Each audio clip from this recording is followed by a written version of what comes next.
Lionel, is that you? There, I think I got it.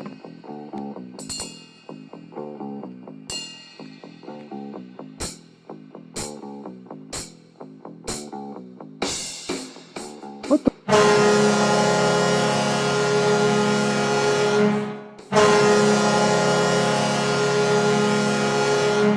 Happened to Buffalo? Oh, I just hit the button. I told these guys that as soon as you showed up. I told these guys that as soon as you showed up, I was going to hit the button. We forgot to tell you, Bruce. I'm sorry. Yeah, nobody shelf for told the me. peanut butter. Yeah. Because that's going to be on the free one, right? This Yeah, is you on can the edit free that one. out. This is on the free one. The free one. Yeah. He'll, We'll just, he'll edit that out. no, I put the goal horn in. Yeah. I haven't heard. I don't know. haven't heard It was that in like a right while. at the 1 second mark, so I don't even know if it showed up or not. Got it. Yeah. Yeah. Okay. We'll find out later in post production. And this show, like all of our Monday shows, all of our free shows on our free channel, is brought to you by Rapido Trains. Rapido Trains, your fast track fun to model railroading. No, you're fast track model. Take two. Your And you fast almost track said it to model again. Railroading fun. Yeah, really. And then you almost said it again. Let's rewrite this on. You're Fast completely out of track sync, to Bruce. Model railroading fun. Okay. It's Rapido Trains, your fast track to model railroading fun. Hey, that sounds like a familiar thing. RapidoTrains.com. Just go there and Yes. boom, you are like right there. I was looking at the About Us page today because I wanted to contact Jordan Smith, who's the president of Rapido Trains, I believe, or the vice president or something. I think he's the president in charge of something. He's the president in charge of keeping me out of the office. Keeping you away from Jason? Yeah, he's the president keeping me. So anyways, please, whenever you feel like buying some model railroad stuff, go to RapidoTrains.com and buy stuff there. But as our friend, as our Bruce, he says here, he's the public relations customer service. That's old because he's now like the president or vice president now or something. But as Bruce the Mailboy always points out, they prefer if you buy from the retailer. Rapido Trains supports retailers. Absolutely, they do. Yeah. So if you want to buy online from them, they're happy to serve you online. And if you want to buy from a local retailer, they're happy about that too. Yeah. They're just RapidoTrains.com. That's the exclusive sponsor of all things AML. I think now we try not to mention them on the paid channel because that's not really fair to our Patreon supporters. However, I think it's important that we make it very, very clear that Rapido Trains is the official exclusive sponsor of all things AML. There you go. There we are. So, boys, I got some. Mike, come on into the studio, would you? Hello. Yeah, this is that voice you hear is Mike May. We've got the moderately agitated mailboy. Yes. We have the table master, aka Tables. We have the modeler, simply known as Kelly. Hello. And we have me, the evil overlord, a.k.a. Lionel. So, boys, I got some good news and I got some bad news. Oh, no. Let's go with the bad news first. Yeah. Bad news. The last recording got completely trashed. Oh. All You were suspicious about that. All I could hear mostly when I could hear my voice, but mostly somehow it was rooting itself through Scott's microphone, and I could hear him scratching and carrying on and working on whatever he was working on. Are you serious? Yeah, he was doing shingles, wasn't he? Yeah, you were doing something. Wow, so it's my fault. No, it's still my fault. No. This is Kelly's Kelly didn't fault. set you on the straight path. Yeah, Kelly, this is Kelly's fault. He didn't double check everything. But I wonder how it did that. That's Who just knows? odd. It was something.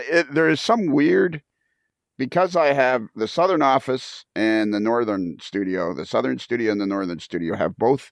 They both have the same interface to get the microphone into the computer, but one is a generation newer than the other. And for some reason or other, you just have to kind of wake it up, whichever studio you're in. And I forgot to do that. Oh. So Well, that's very disappointing. no, actually, it's not. Actually, I was thinking about it because I quickly made notes from our first chit chat with our friend Mike May. I quickly made notes and realized there was a ton of things that I wanted to talk to him about that we kind of glanced over. And I kind of am just as happy that we're going to do this again because I think this is going to be really. So we'll consider that the pre-recording session. Yeah, let's think of that. Let's think of that as the table, the script reading. Practice. Yes, the read through. The read through. Practice read through. Yeah. Are you okay with that, Mike? It works for me, sure. All right. I apologize in advance. No apologies needed. It's just a rehearsal. Yeah, and it was Kelly's fault. If Kelly hadn't have been here, it would have gone. Oh, it would have probably been my fault. Yeah, no, it's always Kelly's fault. It would be my fault even if I wasn't. Oh, we'd still blame Kelly because he wasn't here. Yeah, we'd say, well, if he would have been here. That's right. Yeah. Wow. And when he was that was a good conversation. Well, this one is going to be better. I'm sure it will be. Because I quickly made notes of things that I felt like I kind of glanced over, and I feel there was so much information from this young man. You better believe it. My head was about to explode. Yeah. It was a great. And for those who missed it, it was a great time. Yeah, too bad you couldn't have been here. But this one's going to be better. There we go. So what's the good news? This one's going to be better. Can't get much worse. Yeah, no. The good news is we get to spend time together again. Yeah, perfectly. That's true. Now, the good can I news ask a question? is Lionel finally yes, you can, and I have already checked. Okay. So let's start at the beginning. Yeah. A very good place to start. Well, yeah. So the gentleman we're talking to tonight is a fellow named Mike May, who lives in Durango, Colorado. Is that correct? That's correct. Yeah. Do you live in downtown Durango? I live just outside of the city. Okay. The city, air quotes right now, the city. Right. And how big is it? Like 30,000 roughly? The city itself is probably about 16 or 17,000, and then the county's close to 70. Okay. And how hard is it? Because George lives in, I don't know, Bayfield or Bayline. Bayfield. Yeah. And so, like, how hard is it to get around the area? Like, there's 70,000 people, and George insists that they've got, like, this huge hockey league. We speak of George Bogatuk, who works at Soundtracks. And we just had an interview with him about 4 weeks ago. And anyways, he insists there's this huge hockey league with all kinds of guys. And I keep trying to get it in my head. Like, it seems like it's very spread out and not easy to get anywhere down there. Yeah, it's a little bit spread out, but it's, I don't know, like, where George lives, it's maybe 30 minutes to downtown or so. Okay. And I would say that's the majority of folks that live in the area are 30 to 40 minutes from Durango. Okay. From the center of the town. Right. And if you want to go to a bigger town. Well, that's a different question. Well, yeah, like where is it you would go? You'd go south to like Bloomfield or something? Yeah, if you wanted to go find like the Target and the mall and those kinds of things, you'd go south to New Mexico to Farmington. And that's really 45 minutes from here, roughly. Okay. Well, that's not too bad. And that's not too bad. No. And that's down 550. Correct, yeah. And what kind of road is it? Is it strictly a 2-lane blacktop with a few passing lanes kind of thing? It's when I moved here, yes, but now it's almost all 4-lane. Wow. Yeah. So that's changing fast. Yeah, that changes everything. That makes it a lot easier to get back and forth then. Yeah, definitely. I mean, one of the, snow is a thing out here. So roads close from time to time, but generally speaking, it's not too bad to get down there. Yeah, and how much of a thing is snow out there? Because I live in a snow belt, and snow's a thing here, but it's very temperamental. It comes, it goes. Sometimes we get, like, there was a big storm came through here in right around Christmas time, and it absolutely crushed Buffalo and some of southern Ontario, and it was bad in Toronto. Then it was like, we didn't get anything hardly. And then just to the north of me, in a little town called Aurelia, they got hammered. They got 3 or 4 feet. So around here, snow's like, hit and miss. One year you might get it, one year somebody else gets it. But like out there, is it like a thing? We're probably a lot the same in that regard. I mean, there's like right now we've got a couple of feet, but it's nothing like what I saw in the news from that storm in Buffalo. Okay. And then there's the times we have nothing, so Yeah. right now we're getting hammered, but I give it a week and it'll be gone, and then we'll get hammered again, I bet, in a few weeks. What kind of temperature would you have? Like, what's kind of like the average temperature in January, February? Yeah, 30. Okay. That's Roughly pretty much 20 to 30. That's pretty much the same climate as Southern Ontario, right around the Toronto area. Yeah, I bet the biggest difference is that it's really dry here. Okay. There's almost no humidity. It's a dry cold. Yeah. You know what? It is. People in Saskatoon, Saskatchewan, which is like 600-700 miles north of Toronto, and Edmonton, Alberta, their favorite thing is, well, it's colder, but it's a dry cold. It's true, man. And I'm like, having lived in both those places, I can tell you that is true. Yeah, exactly. When I worked in Saskatoon, our office kind of shut down the winter because it got cold, and pumps and things freeze in the cold. So a couple of our guys would come from Saskatoon to Barrie to work, and they hated coming here because they could never get warm because the damp go right through them. But having been out there, it does make a difference. It can be cold, but you don't feel it cutting right through because of the humidity. Yeah, you keep telling yourself that. You keep don't fall for that, Scott. That's a northern thing where they're trying to convince themselves that it's better to live. I have opinions too, Bruce. I guess that's like the humidity between here and there is a lot worse. Well, here's a much wetter heat. See, that's why all the guys on the East Coast wear all those nice thick wool sweaters to try to keep the dampness out and keep it warm. Well, here's my thought process on that whole situation. If when you go to the local donut store to get a coffee and it freezes in your hand before you get to the car, I don't care how dry it is. Yeah, it's cold. That's because cold. last year when I was putting gas in that rental car and it was 4 degrees that morning, and I'm like, I don't really know if this is a wet cold or a cold cold, but it was dang cold. For a guy from South Carolina, it was cold. Yeah, 4 degrees was hurting me bad. Hurting you. But Lionel will be out in his shirts and T-shirt. Yeah. No, he probably had shorts on, and I'm like, holy crap. Yep. Shirts, T-shirt, and his vest would be good to go. Well, and then I think about it, I should have just let the rental car company pump gas. How much more would that have cost? That's like I mostly in the wintertime, I wear a short sleeve shirt and a vest, one of those vests without sleeves. And that's because I grew up in high school working on a dairy farm.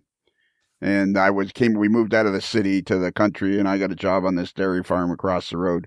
And the guy was just completely terrified that my sleeve would get caught in the machinery, because back then, it was PTO and, drive shafts right off the back of the tractor. And he was just terrified that my sleeve as a 14-year-old or 15-year-old would get caught in. So he would only ever let me wear short sleeves and a vest and gloves.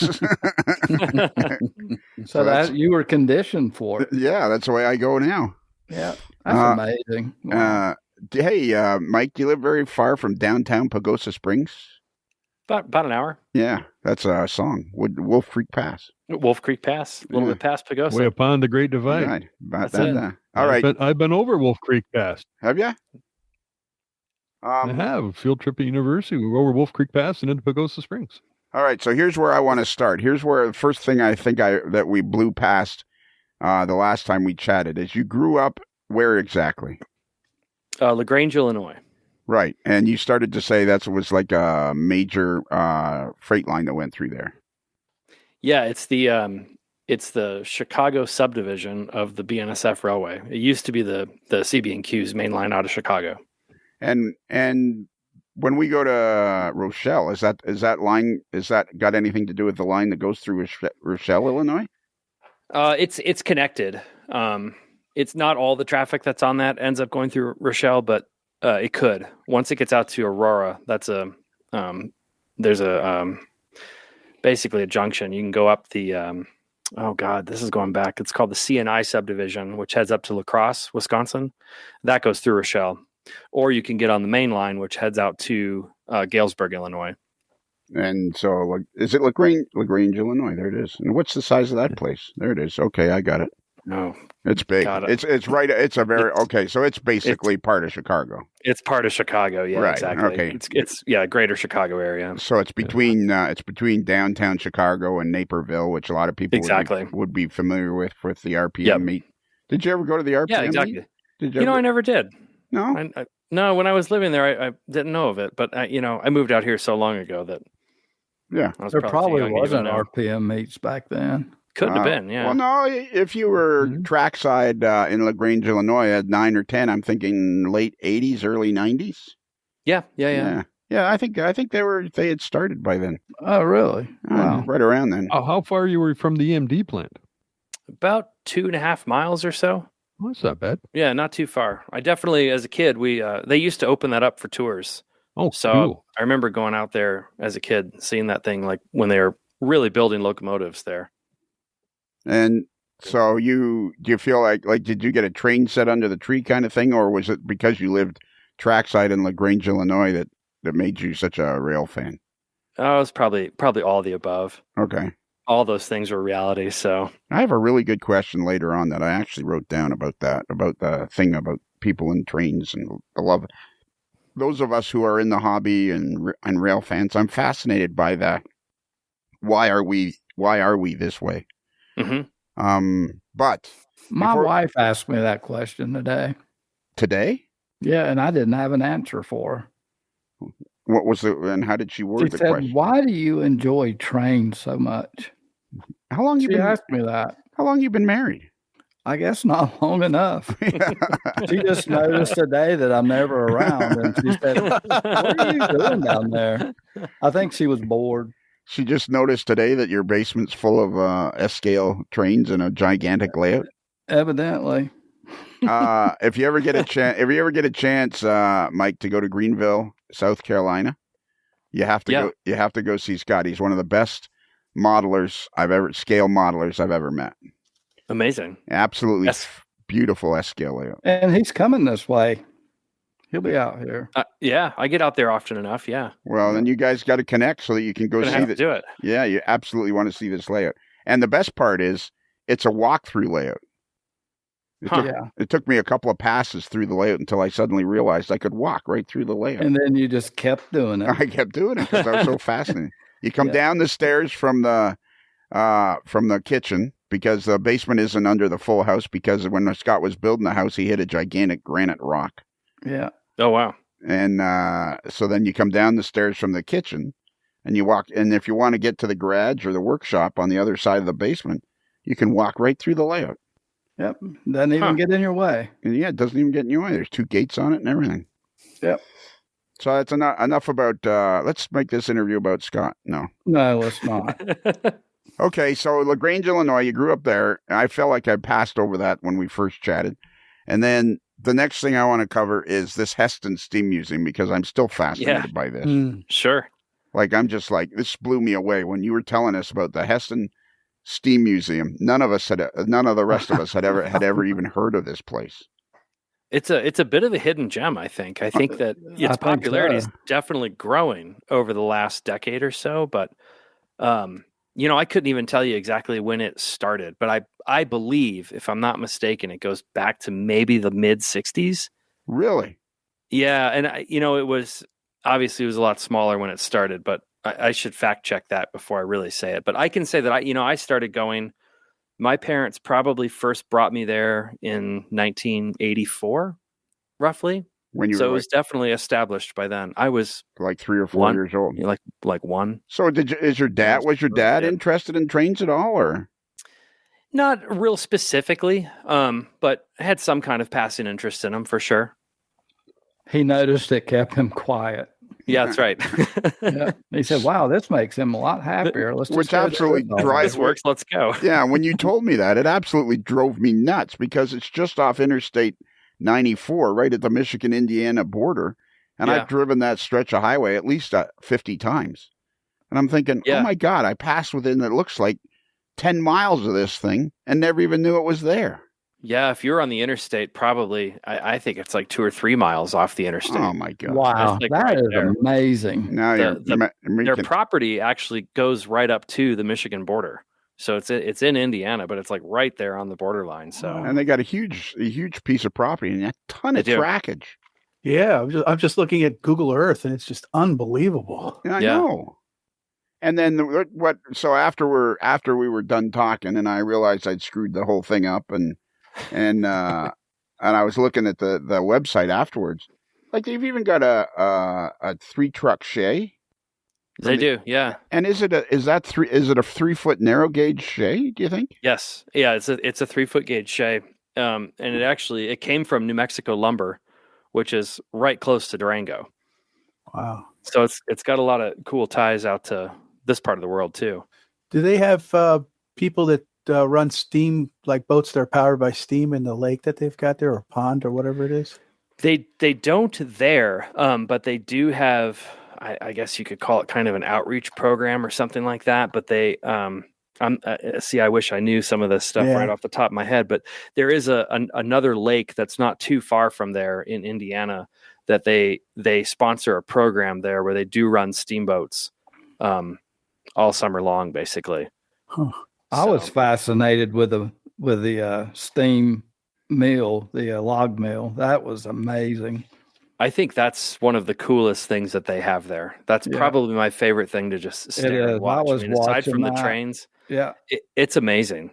It's something that like and pulleys. It's unbelievable. Yeah, and it's all there, and they operate it just as if it's just in regular service. And to see them loading logs with a steam crane into the mill, and then the stationary engines running the mill. It's just it's wild. Yeah, they do a full display of that. I mean, that's what's amazing. I mean, they actually really do cut lumber. They really do it. You could stand right there next to it and watch the whole thing happen. Yeah. Some of the trees even just come from the property. You know what I'm thinking? You know what I'm thinking, Tables? We need to go there. Well, yeah, if we do that bus trip for Rochelle, like we're talking, that's kind of on our way. Yeah, they probably have a little overnight area there. Yeah, they probably do. But it's so if you get off, if you're on Interstate 94 and you take exit number 1 in Michigan, and you just go down 239 and then across East 1000 North, and boom, you are like you get down there, and boom, you are there at the Heston Steam Museum, which looks absolutely. It just blows my mind that go online and look at it again. I mean, that thing is amazing. You can spend hours online just looking at it. I know. And it just blows my mind that, it's something else we've stumbled onto that none of us had even heard of. Mm. Yeah, just because we found a neater guy to talk to. Yeah, because we found this cool guy to talk to. See, Kelly could take his club's steam loco there and see if they could rent it there. Yeah, that's right. As long as they have 7.5. They do. They do. Good. Quite a bit of it. So after you grew up in LaGrange, your parents took you to the Heston Steam Museum for...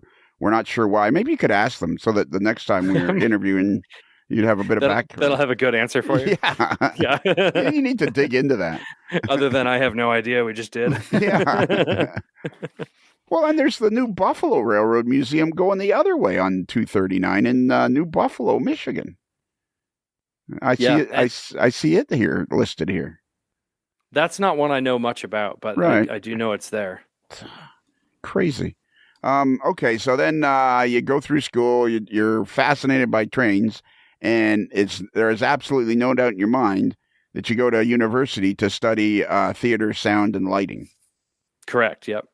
Yeah.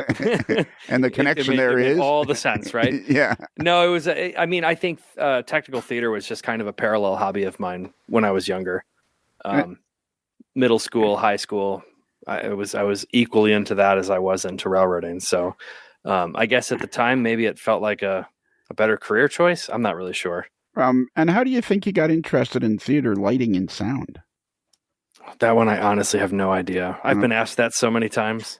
I can attribute it back as like I took a class in it when I was in like 7th grade and had a great time.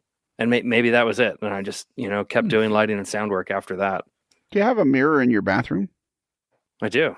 Well, why don't you stand in front of the mirror and go, "Hey, Mike, why were you so interested in theater, sound, and lighting?" Maybe I will. So I'll let you know what I find. Yeah. That's like our buddy Stephen Atwell, who owns Midwest Model Railroad, which, by the way, is a great place to buy all your Rapido trains. Yes, your fast track to model railroading fun. There you go. He also is in theater, lighting, and sound. Yes. Yeah, and he's has this great hobby store in Independence, Missouri, the biggest one in the area. Biggest one. It's like walking through. It's like 15,000 square feet, and it's like walking through a Walther's catalog. Wow. And but he loves theater, being in the theater, and he continues to work out in New York. He has a place in New York where he works out of because he doesn't want to give that up either.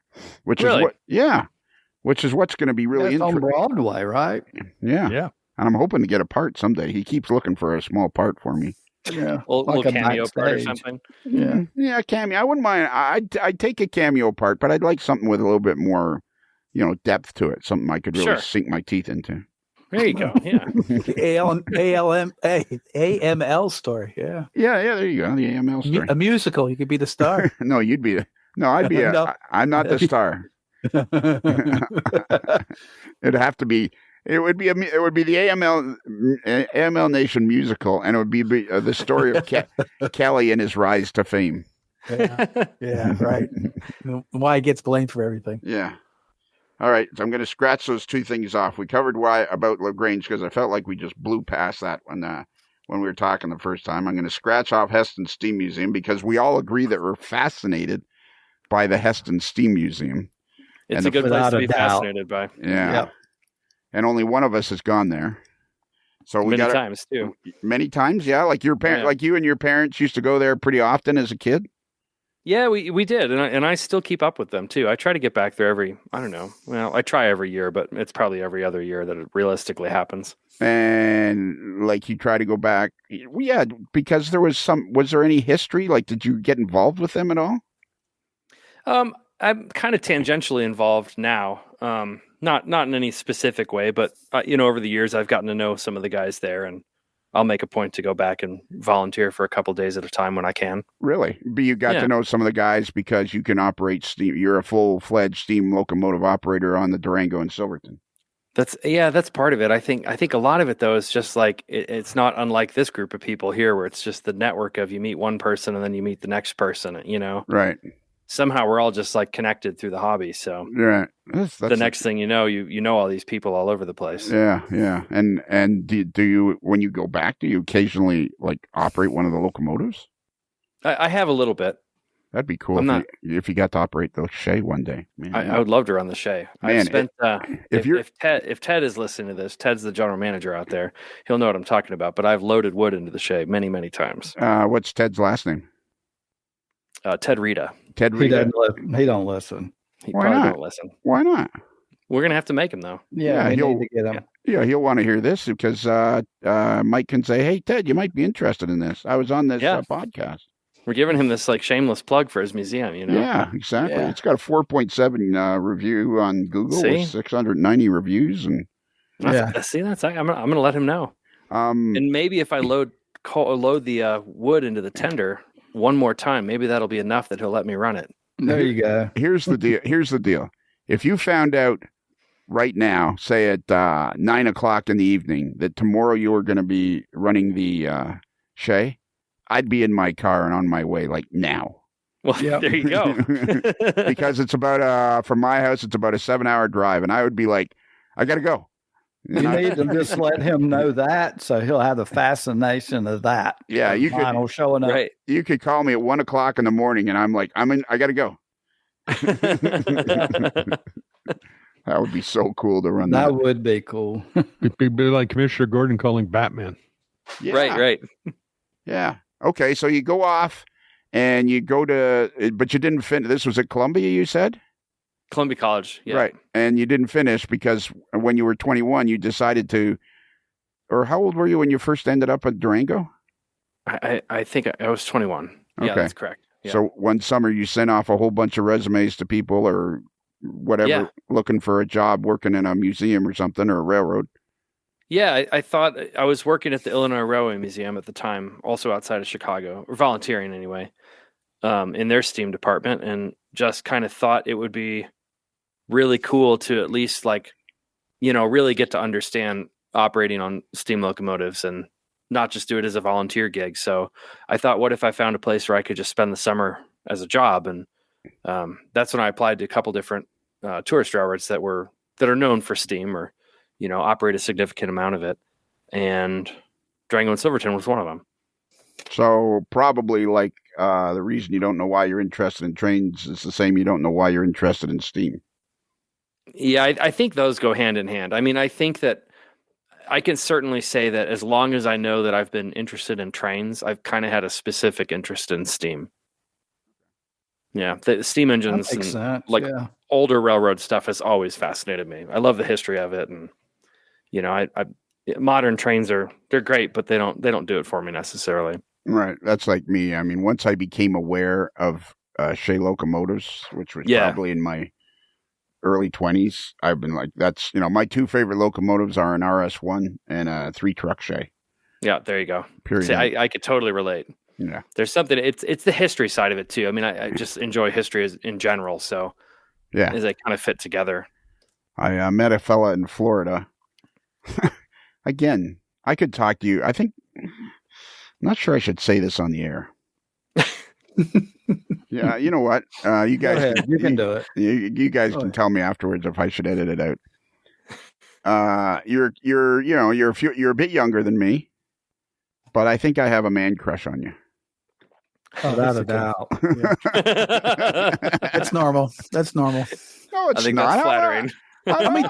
Lionel, how many times have you said that people that come on here that are really interesting? You've said it a lot.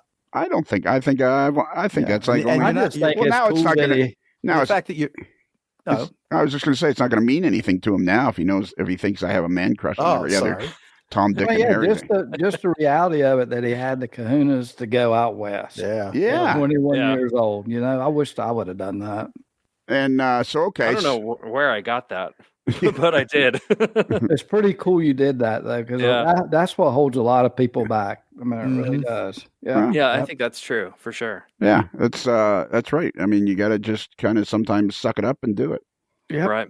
Let the chips fall where they may. Let the chips fall where they may.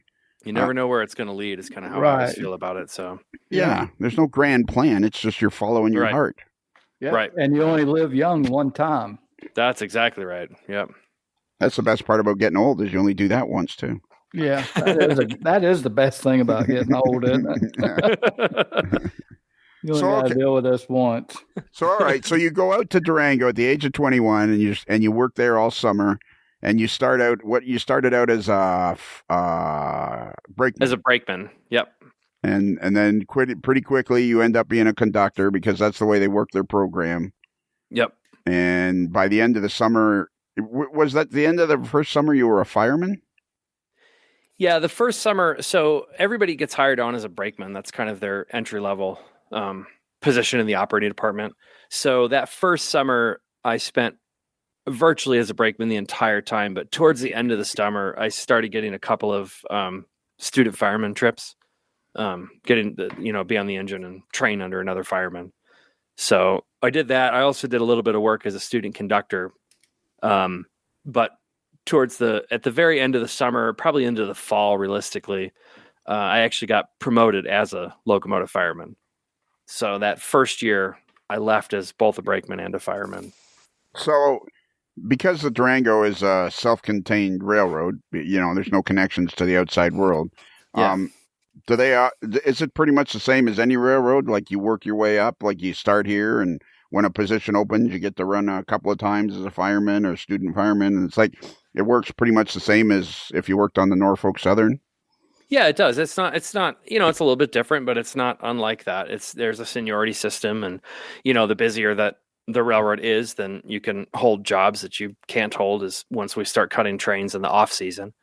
And there's kind of two tracks within the operating department. You can go, everybody starts as a brakeman. You can go from there to getting promoted as a conductor, or you can go from being a brakeman into engine service, where you go firing for a while, from a fireman to a student engineer and then on to an engineer. A lot of people end up doing both over time, but they're kind of two separate tracks in a way. And then there's a lot of times that, depending on who's working at what given time and how many trains there are, you might have the seniority to hold a conductor's job, but you can't fire, or vice versa. So you just kind of play the game. Yeah, it's very similar in a way. The Durango and Silverton is an interesting one because it was never created as a tourist railroad from being closed. Like it never was like, here's this abandoned piece of railroad, let's turn it into a tourist railroad. It started from the Denver Rio Grande Western, ran it, and they couldn't get rid of it. So in the 70s, it was the last piece of narrow gauge track that the Rio Grande operated because it was successful as a tourist. Like it wasn't a tourist railroad per se, but that was what they were hauling, was all tourists. Right. So back in the 70s, the crews that ran the Silverton branch were based out of the Pueblo Rio Grande crew base, and they would just bid the job for the summer and go to Durango and run those trains. And then when the DNS would shut down for the winter, because at that time it was just a seasonal thing, they would go back to the DNRGW main line and bid a job out of Pueblo because that was their crew base. So starting like that, and then in the 80s, it just became its own company in the Durango and Silverton. It already had that culture. So it's just kind of, it's evolved and changed over the years, but its origins are there. So it still feels like operates like a railroad in that sense. And who did the Denver and Rio Grande sell it to? They sold it to a guy named Charlie Bradshaw, who's credited for really saving the Silverton branch. He did a ton of work in the early 80s to upgrade it, bring a lot of the narrow gauge equipment from Colorado back to Durango, rebuild a bunch of locomotives, upgraded the track, all kinds of infrastructure work. So Charlie's the one that really saved it originally. And that was in 1981. And he operated it as the Durango and Silverton narrow gauge railroad up until 1998, when he then wanted to retire from it and sold it to the Harper family. Al Harper is the owner of it now. Right. And yeah, until now, 98 till now, still there. 98 or 88? 98. 98. Yep. So he owned it for like 16, 17 years. Yeah, and Al's coming up on, it's going to be 25 years next year. And when they saved equipment from Colorado, like there was narrow gauge equipment kind of spread all over the place?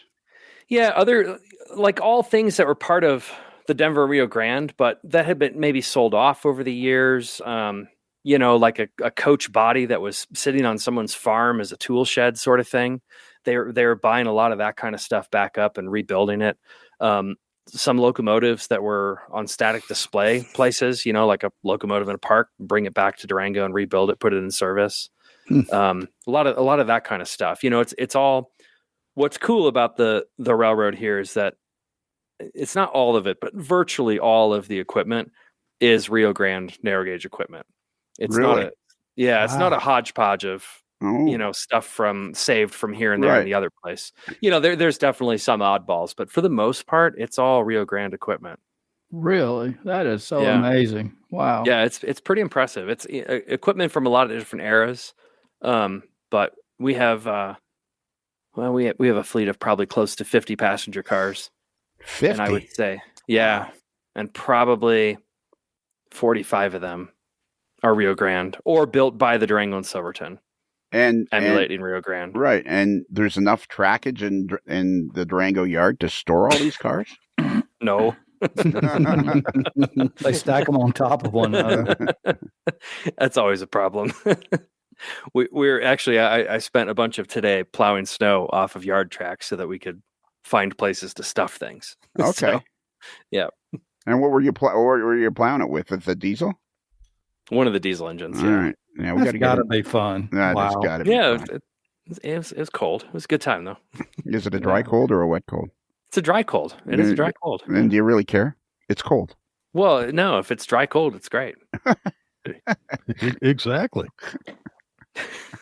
Yeah, you go to Saskatoon and have your coffee freeze before you get to the car and see how important it is. Well, you just tell yourself it's iced coffee, then you feel fine about it. Yeah, exactly. Yeah, there you go. Iced coffee.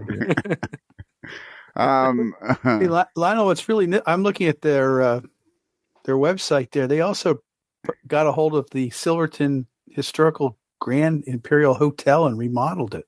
We did. Opened it. Yeah. So yeah, that's up in Silverton. It's the Grand Imperial Hotel on the north end of the railroad. We bought that. 6 or 7 years ago now. Let's see what they had renovated. Yeah, don't ever argue with Kelly. No, I'm reading the document here. They just say they reopened in May of 2016. That makes me close. I just had a great idea.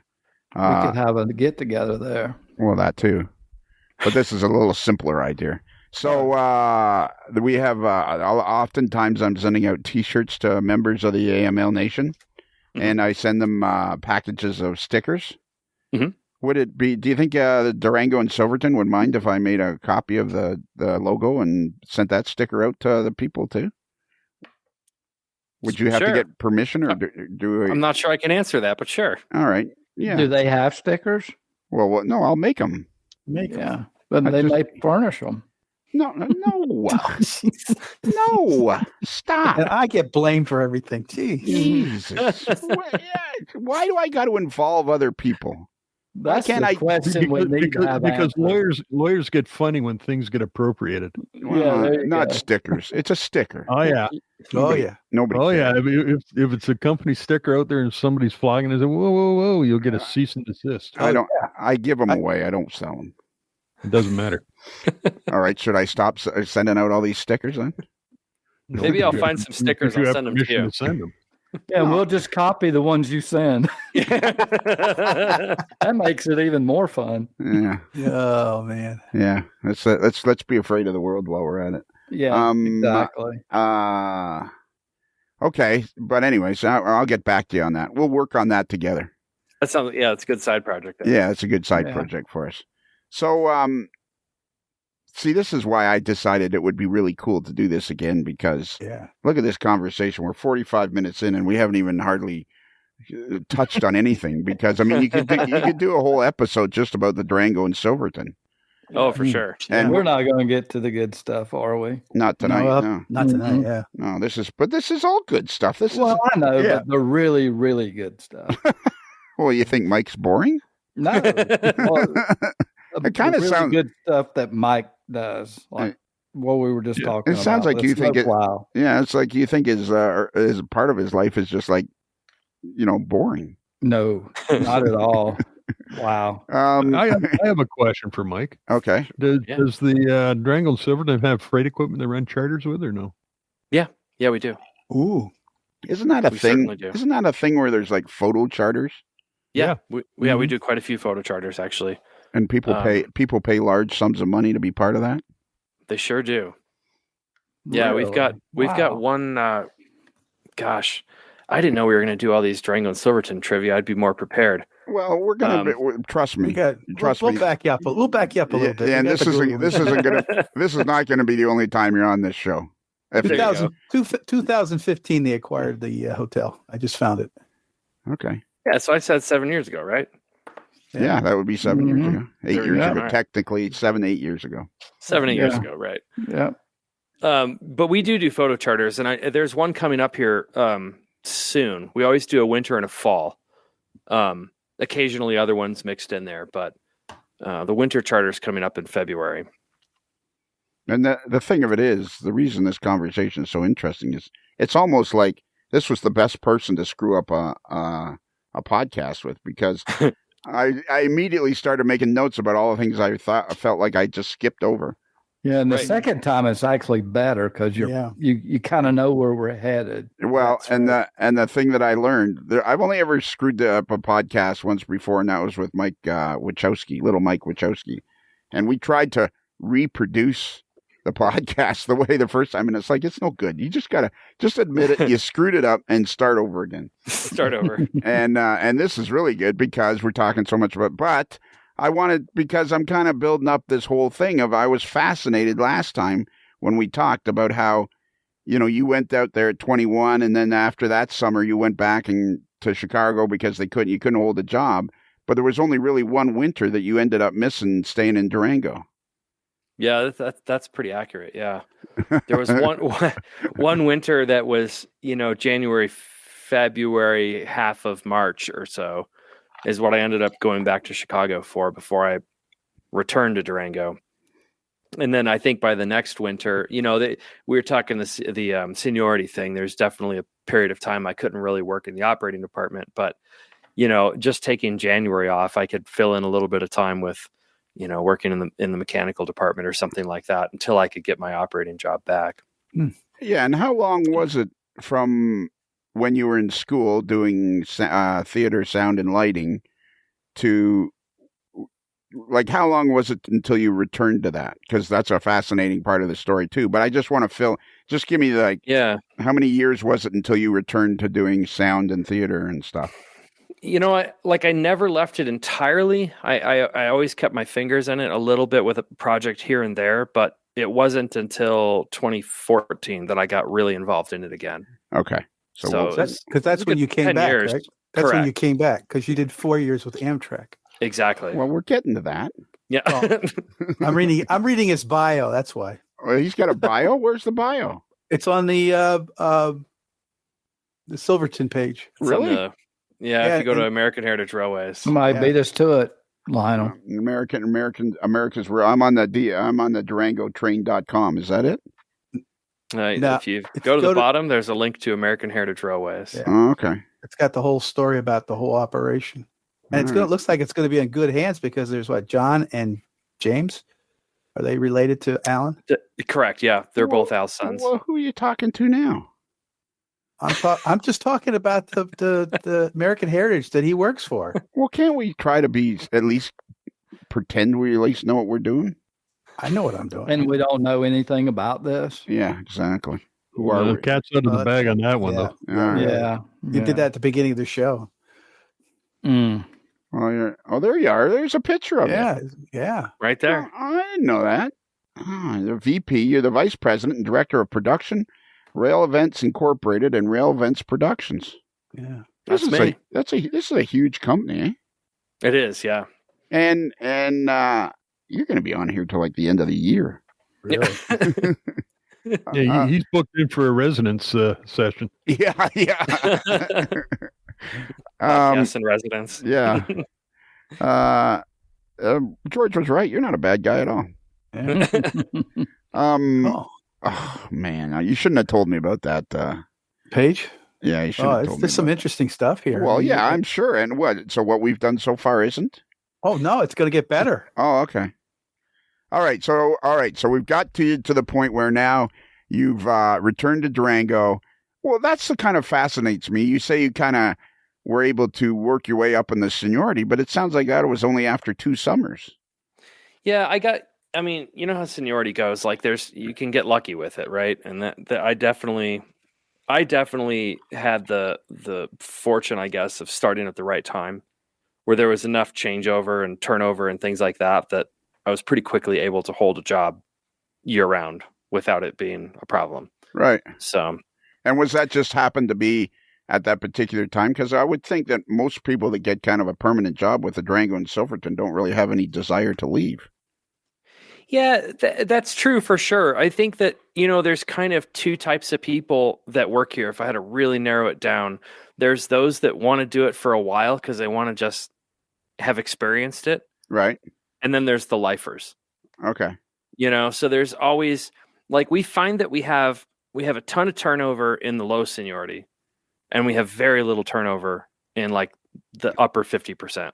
Right. Yeah. Of seniority. Which It's like makes there's sense. Yeah. Yeah, because it is a really unique thing, and Durango's a place you got to really enjoy because it is a small town that's relatively isolated from other major cities and things. So for some people, they come here and they love the job, they just don't want to live in Durango.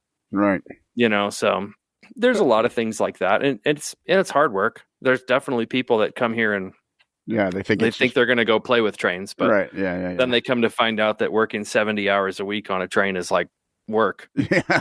Yeah. So it sounds very part of it. Yeah, it sounds very similar to my own. I have a business with about 12 or 14 employees, and like let's say for argument's sake, I got 12 employees.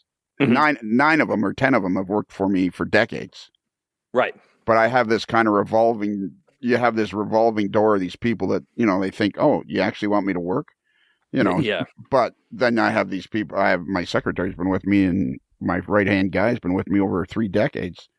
And, and again, they go from there. They're all been there. Last year I was talking to one of them, Jeff. John. And I said to John, I says, how long you worked here? Like 8 or 9 years? And he looks at me, he says, I've been here 17 years. I went, I knew that. I was just testing. Right. You. It was just a test. Making Yeah. sure you knew it. I immediately, after he left, I said to Barbara, I says, make me a list of every employee and how long they've been here and put it on my desk. Okay. So you, the second summer you get there, now you're staying and you work your way up to being a locomotive engineer, a steam locomotive engineer. Yeah. The second summer I went back, I fired most of the year. And I started doing training work as a locomotive engineer. The third summer is when I got a conductor's promotion, and stayed training as an engineer. And I think it was the fourth year, if I'm not mistaken, is when I got promoted to engineer. Okay. And So a little bit of time. Right. But, Only 4 years. And you're probably having a ball the entire time. oh yeah, it's great for sure. And for just sure, no actual particulars, but just out of interest, is when you work for the Durango and Silverton and you're a conductor and a brakeman and a fireman, is it a living wage? Yeah. Yeah? Yep. It's a decent wage. So other than the fact you actually have to work, it's a good job. It is, yeah. Yeah, it's definitely, it's a good company to work for. Okay. So one question I wanted to ask you, because last time you and Bruce got into this great discussion. Are you awake, Bruce?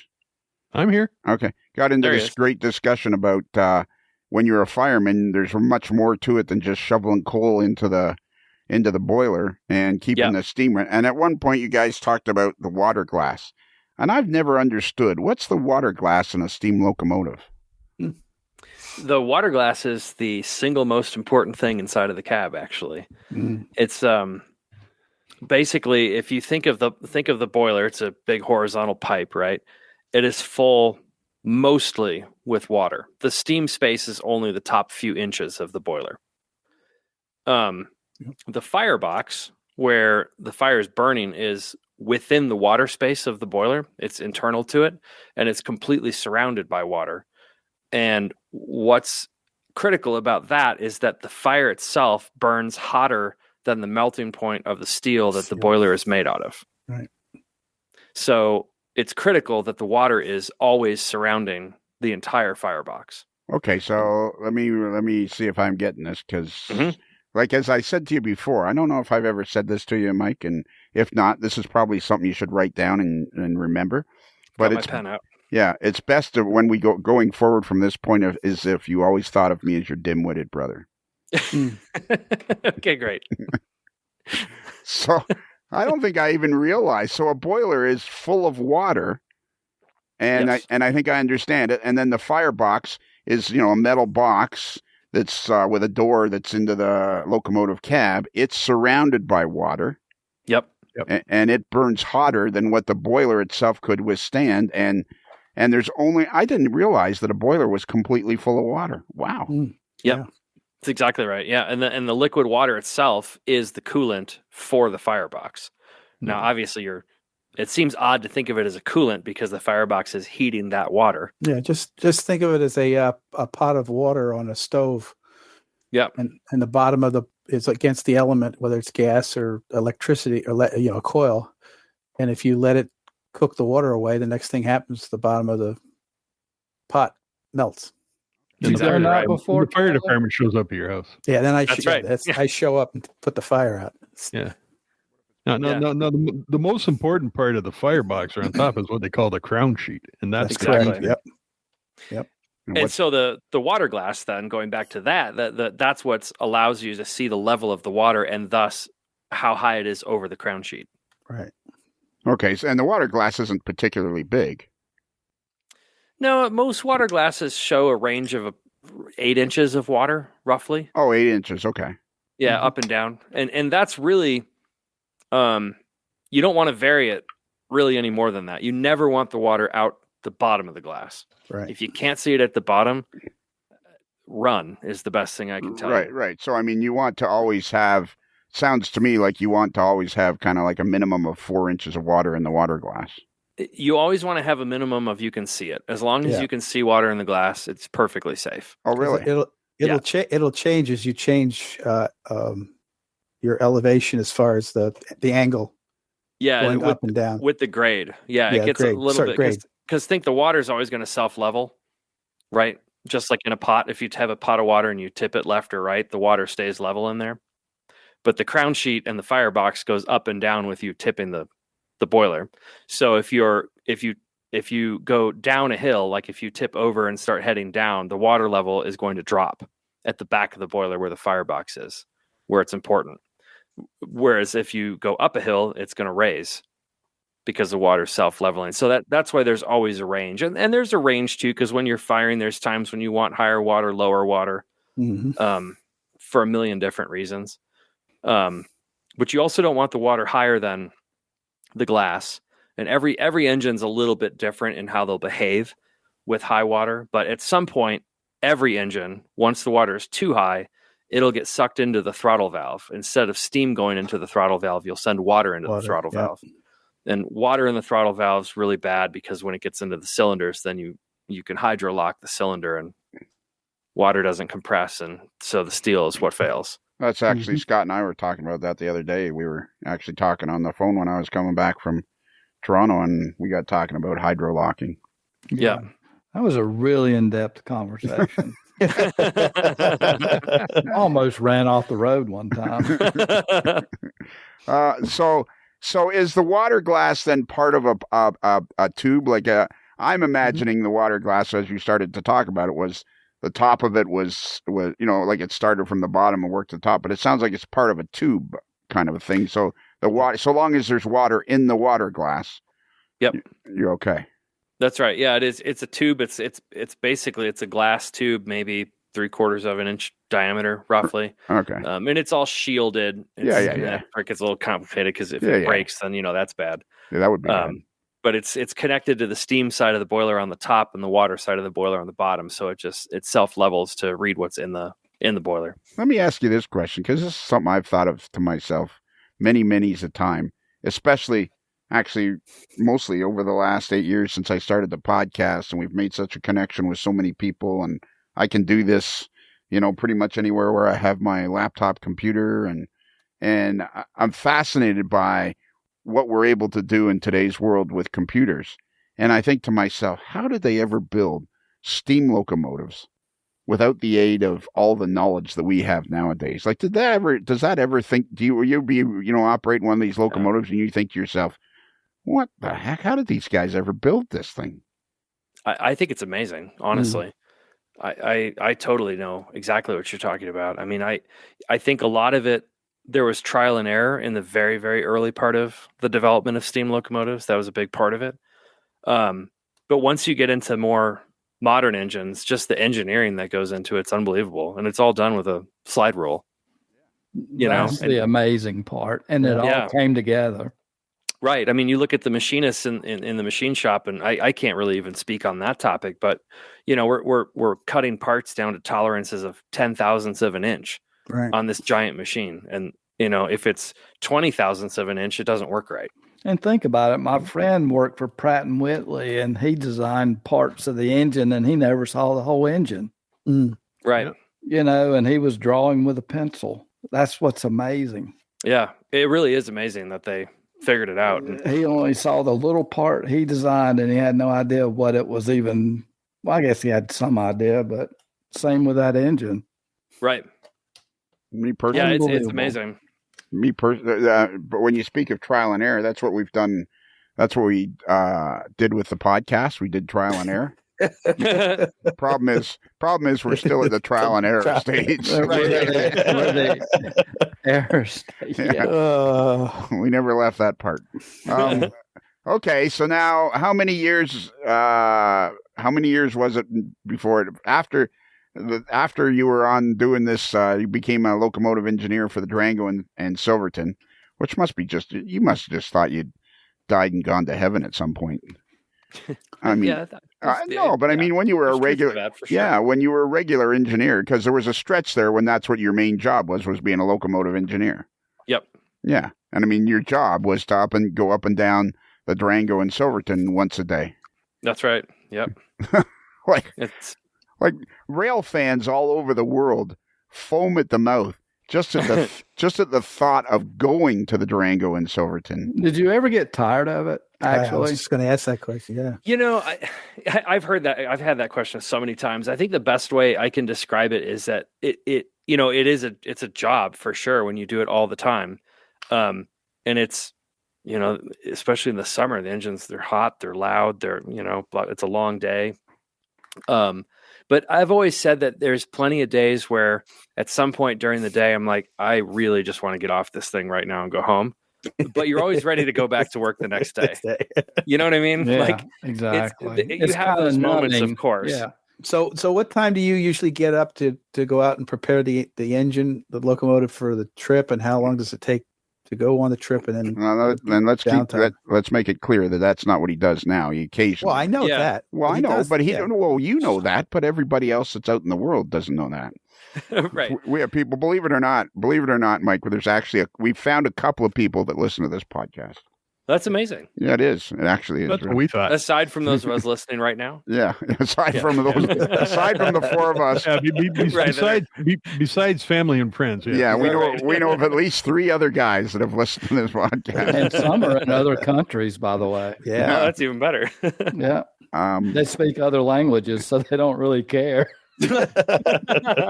So yeah, speak on it. Jesus. Yeah.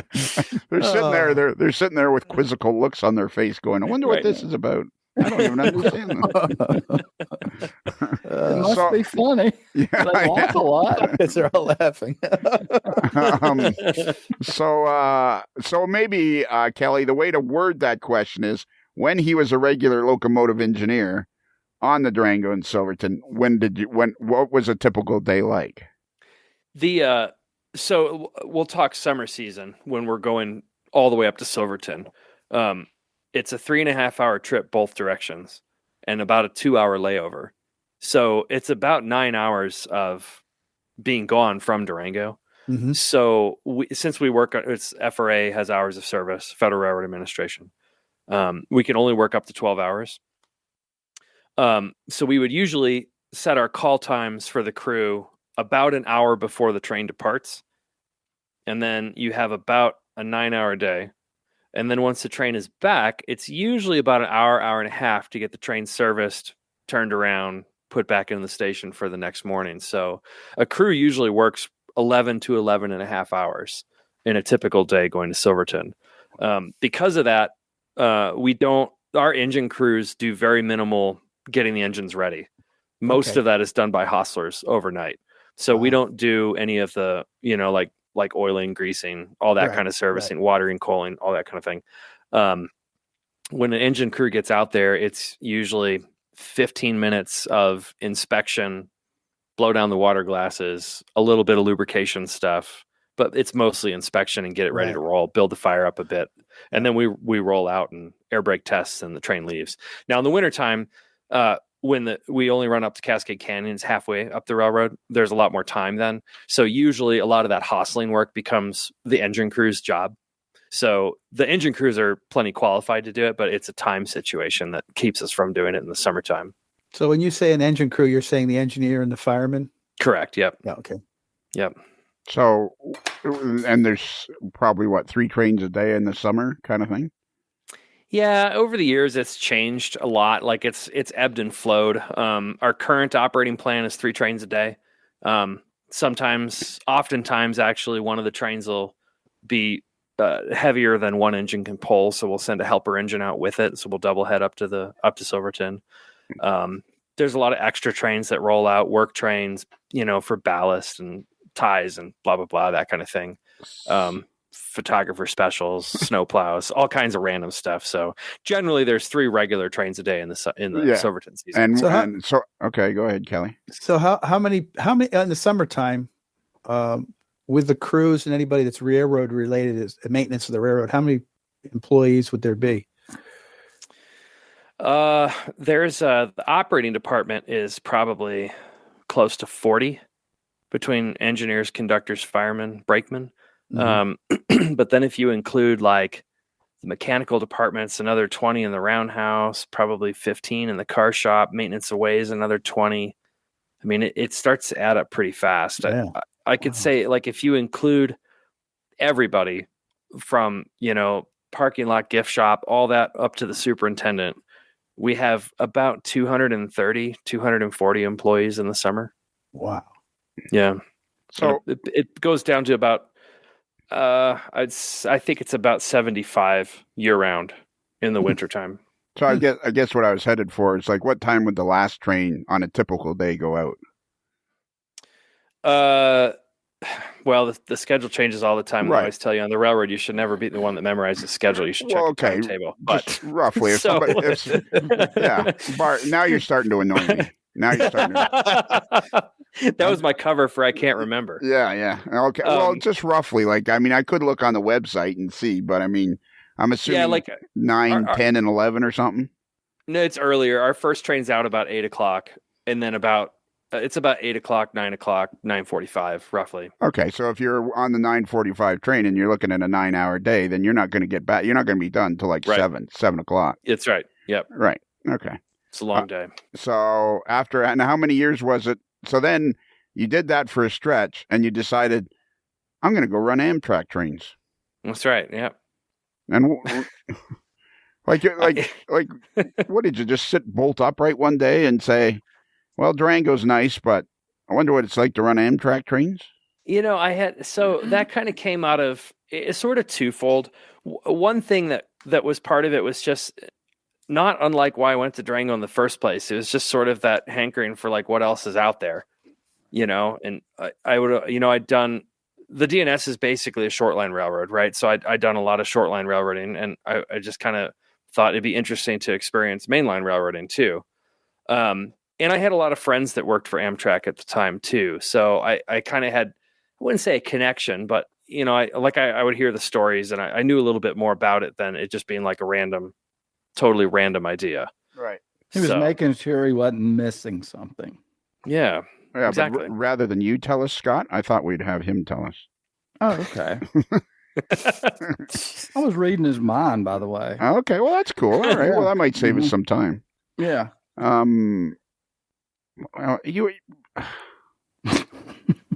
this is ridiculous. Yeah, this is ridiculous. Why are we even doing this? We can't. I don't even I got 1,000 questions. Well, that's why they make more episodes. Is that why they make them more episodes? That's it. Exactly. That's it. And who are they exactly? Well, we're notorious in the back room. We're notorious for that. I do have one question. The magazine that the railroad has, is that a monthly magazine or what? The All Aboard magazine? Yeah. That one? It's annual. Annual? Okay. Yeah. So I just don't know. I had a water class question, but I feel like if we go back there, we're wasting time. So let's go back. Let's keep going forward. We're going to keep trudging forward. What's the question about the water glass? I'm interested. I'll be sitting in microtrains listening to this, and I'm going to go like, why didn't he talk about the water glass? Well, okay, you said when you get on the train in the morning, you have to do something to the water glass. What was it you said? You had to blow out the water glass? Blow them down. So what does that mean? You're cleaning the glass. Since the water glass is the single most important thing up there, right? Like that's life or death, knowing what the water level is in there. Right. Every day you take an engine out before a crew can take it. It's part of the law, actually, that you have to cycle the glass. And when you do that, there's a shutoff for the steam, and there's a shutoff for the water, and then there's a drain for it. And essentially, you're opening the drain and closing either the steam or the water one at a time, so that you're forcing boiler pressure steam to blow through the glass and out to clean it, and then you force boiler pressure water through the glass and out to clean it. So you're ensuring that the plumbing and the passageways from both the steam and the water side are clear, free of debris, right? Okay. And then when you shut it back off, you want to see that it, like you can tell when you look at it that the water's flowing correctly. Like it has there's a bounce to the water level. It doesn't like come up real slow or something like that. That'd be an indication there's a blockage, in which case you would take the engine out of service. Someday when we're together riding along in one of these locomotives, and you invited me to ride with you in the cab, and you're explaining it to me, and I'm nodding, That's when it's important to remember to think of me as your dim-witted brother. As the dim-witted brother. Got it. Lionel, that's to the point if he says jump, you jump. Yeah. Really. That's right. Yeah. That's all you need to know. If he says jump, jump. Get out of there. Okay, so then you go off. You work there for what, 7, 8, 9 years? Yep. 7 years. 7 years, and you just apply to Amtrak, Right. and you get a job. Yeah. How is that even like? Is it just you have a winning personality, and everywhere you go, you get a job, or maybe? I guess that's only the second one, but yeah. But I mean, I don't know. For my whole adult life, it just seemed to me like getting a job on. People are desperate to get jobs on the railroad, and it's always so hard to get a job on the railroad, and yet you seem to just walk up and knock on the door, and they say, "Hey, come on in." I guess so. I don't know. Well, so yeah. So what year would this have been that you applied to Amtrak? I applied to them in it would have been like fall of 2010 All right. that I started applying, and I applied to.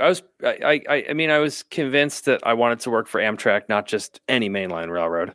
And again, that was just a friend connection. Like I kind of knew something about it, and I wanted to work as an engineer. I was pretty confident of that. So I applied to, I believe the job title at the time was passenger engineer trainee. Well, Maybe could still be the title. Let me pause you here for a minute. Sure. Maybe this would help. I want to be the number 2 driver on the Hendrick racing team. Sure. But I don't see me just walking up and going, I'd like to drive in NASCAR, the top level, but I don't really want to be on one of the lower teams. I want to be on one of the top teams. I don't see me just walking up onto the door and saying, "Hey." I think that there's kind of two things. Like one, I knew that they did hire engineers that were previously qualified as engineers, right? So I knew that was part of their program. The other part of it too is that like I didn't necessarily dislike what I was doing, right? So like it was I kind of had this feeling of like, well, if I can do that, then I'll do it, but I'm not like trying to leave. I think if I just wanted to go work for the main line, I would have had a lot less specific desire that it has to be this or has to be that. But I was kind of like, I like what I'm doing, but if I could go get this job, I'd take it. That'd be cool. Right. And I'd make that move, but it wasn't out of any kind of like necessity. And in 2010, Amtrak was still running steam, were they? Yeah, lots of steam, mainline steam everywhere. So yeah, absolutely. You walk up to Amtrak and say, "Hey, I'm a steam locomotive engineer." That's got to be just pretty much the same as running modern day. I got the interview, and it did take a little bit of convincing. It was but they were willing to give it a try, right? They were, yeah. We pull our steam engines out. Exactly. After a lot of talking about just like. At some point, running a train is running a train. That part's the same. The type of engine is wildly different, of course. And you've pulled a lot of passengers. I've pulled lots of passengers, lots of trains, lots of mountain grades, So that piece of the story is the same. The equipment's obviously wildly different. And you said earlier that Durango and Silverton is governed by the FRA. Yep. Even though it's a closed private railroad, it's still governed by the FRA. It is. It's there's certain parts of the law that apply and don't apply. There's 3 designations of railroads in the U.S. There's insular, non-insular tourist, and I guess they're just called full FRA. I'm not sure there's a name for that. Non-insular tourist basically means that you're not connected to the general railroad system, or you're not interchanging cars back and forth with the general railroad system. But you are a railroad, and there's a bunch of different stipulations that classify you as a quote railroad. Like you cross a public highway. Yep. You're adjacent to a navigable waterway. You're adjacent to another general system railroad. There's a bunch of stuff like that, and if any one of those is true, then you're at least a non-insular tourist railroad. And non-insular tourist railroads have to abide by. It's about half of the Federal Railroad Administration rules. And a lot of the ones that you don't have to abide by have to do with the fact that you're not connected. And a lot of it too has to do with most non-insular tourists are operating a lot of old equipment.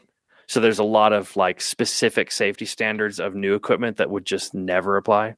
Mm-hmm. You'd have to have so many different waivers to operate some of this old equipment. So it's a different set of rules, basically. Like, safety still applies, and they can always take something out of service if they deem it unsafe to operate.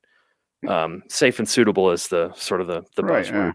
And do FRA inspectors come by the Durango and Silverton on occasion? Oh yeah. Oh yeah. Yeah, regularly. Oh, okay. Yep. All right, and so this Amtrak thing, we got to mention that you were great friends with a fellow named Mike Dowd, who owns Matt Dowd. And Yep. you're Mike May. He's Matt Dowd.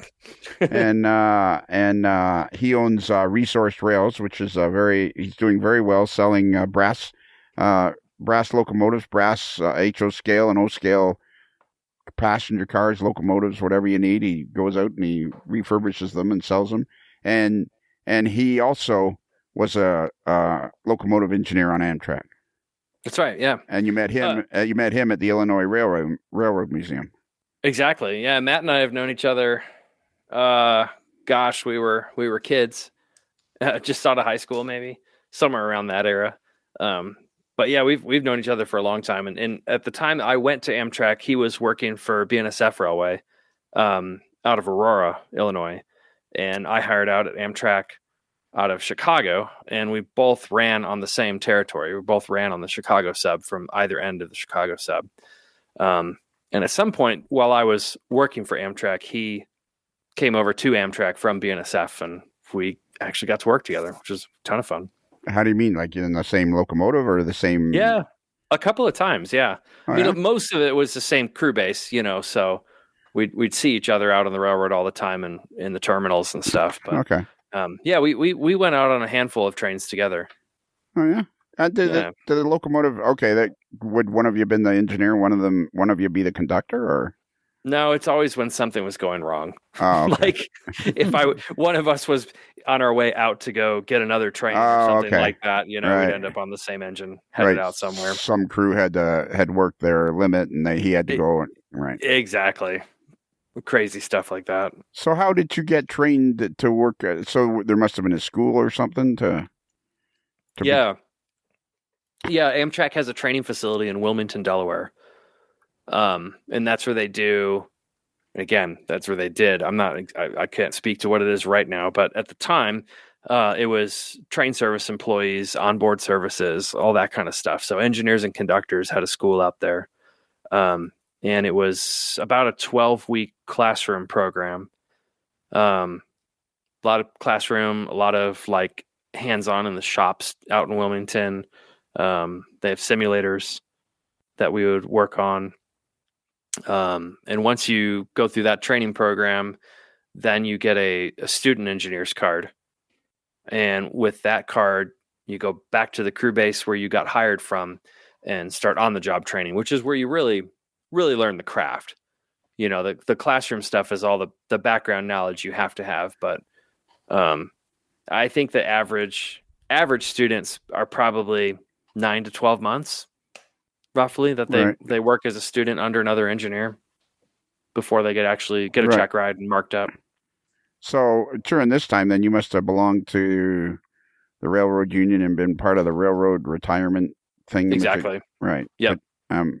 And so you did that for like 4 years, you said? Yeah, it was about 4 years. And what happened there? Well, you woke up bolt upright one day and went, I don't like doing this anymore? No, there was a part of me that really wanted to get back to Colorado, just because I loved it out there. Sure. Out here. And I think, I'm really, really glad that I did my time with Amtrak. I learned a ton. It's a great experience, all that kind of stuff. But I just got this realization that I don't really want to do this forever. Yeah. It's kind of, there's more to it. I'm glad I did it. I enjoyed it, but Okay. So let me ask you what I think is a really good question. Sure. And you feel free to correct me if I'm wrong. But you mentioned how being a locomotive engineer for the Durango and Southern is a job, just like any job. And being a locomotive engineer for Amtrak, it's a job. But could you specify what the differences might be in a romantic way? Maybe. I mean, railroaders, whether they're model, a rail fan, or whatever. They're all fascinated by trains. So, in kind of a romantic way, what was the differences of working on the two railroads?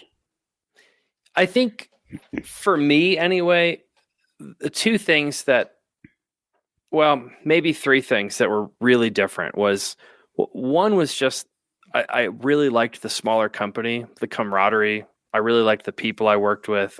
There was a lot more just, Durango and Silverton it's a much more family company, right?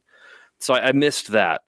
But just on the railroading side of it, I think that there's probably a million other railroads that are like this, but Amtrak wasn't. It's more interesting, like every day you'd go to work in the Durango and Silverton, you might be doing different things. You might be running a different schedule. You might be running a work train, there's a lot of more variance to what it was. Whereas with Amtrak, it was get on the train at point A and take it to B.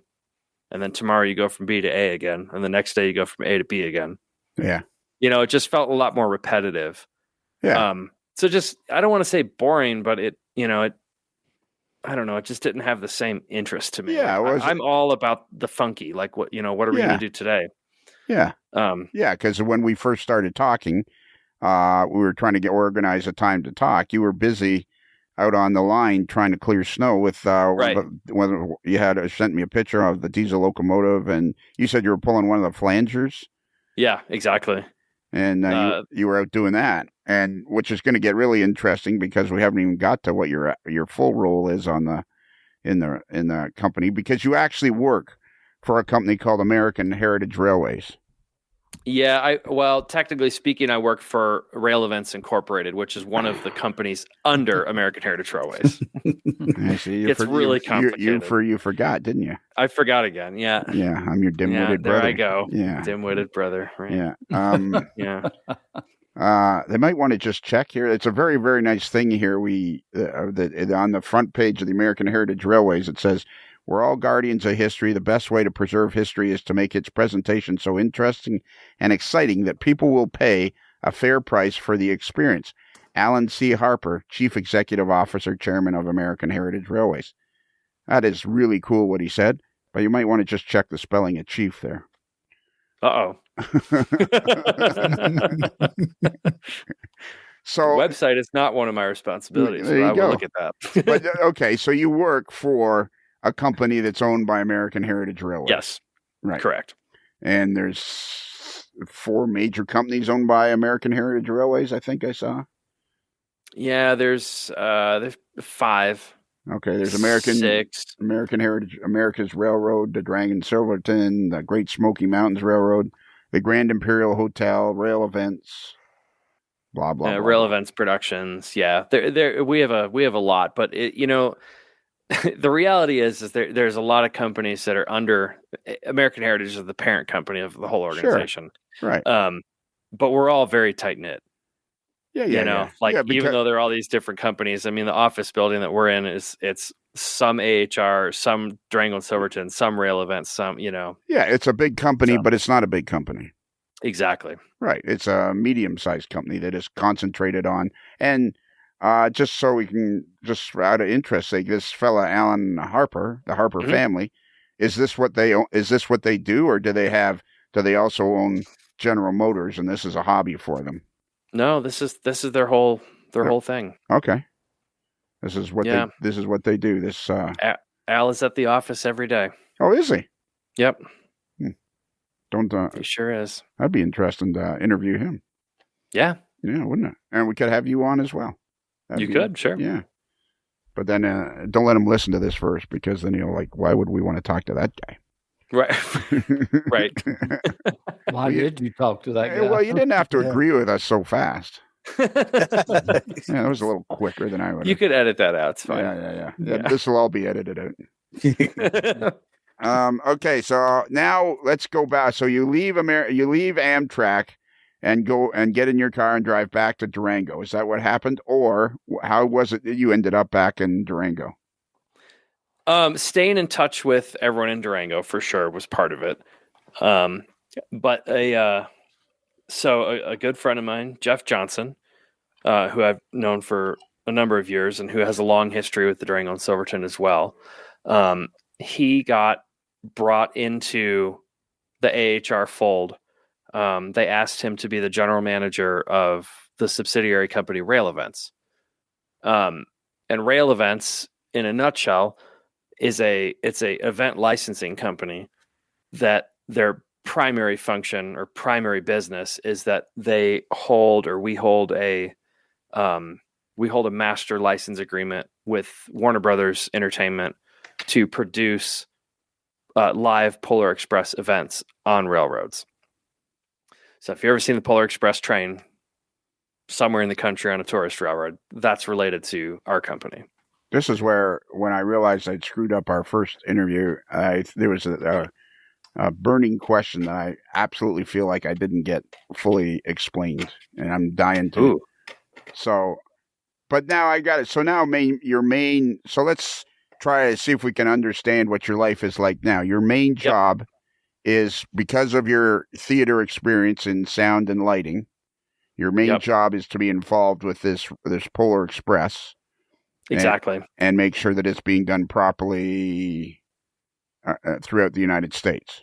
That's right. So my actual job now is I'm the vice president and director of production for Rail Events Incorporated. Right, yeah. So essentially, I serve as a producer for the event.